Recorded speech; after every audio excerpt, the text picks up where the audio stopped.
Realms arise from the mind. By Thich Bao Thanh.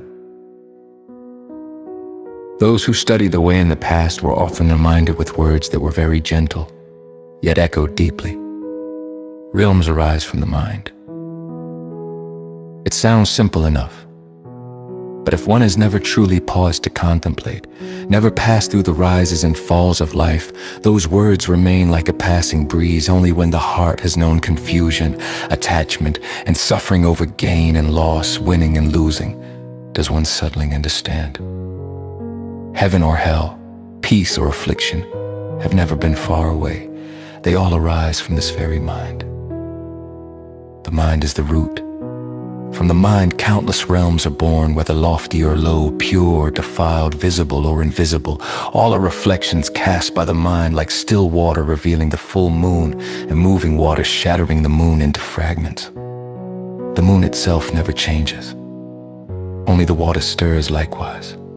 The original mind is inherently clear, but when delusive thoughts arise and karmic forces lead the way, realms appear in endless forms.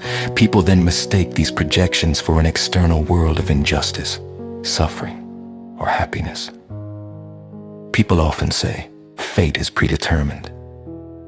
Yet in the light of the Dharma, fate is not a rigid destiny imposed from outside, but the current of karma created by one's own thoughts, words, and actions. When greed arises, the world becomes cramped. When anger flares, life darkens.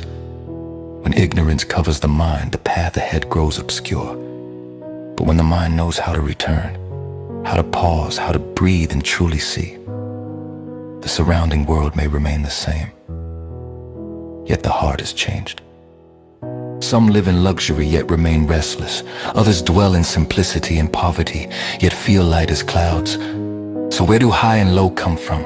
Who decides wealth and status? Look closely and you will see that all are merely labels created by a discriminating mind. High exists because the mind places it high. Low exists because the mind lowers itself.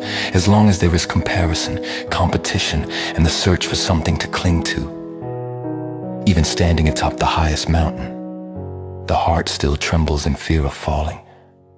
If practitioners do not clearly see this, they easily become lost in the very realms they themselves create. One may sit in a serene meditation hall while the heart churns. Praise brings joy, criticism brings sorrow. This happens because the mind still follows conditions, still relies on appearances. When conditions change, the mind changes. When the mind changes, suffering and happiness illicitly turn in cycles.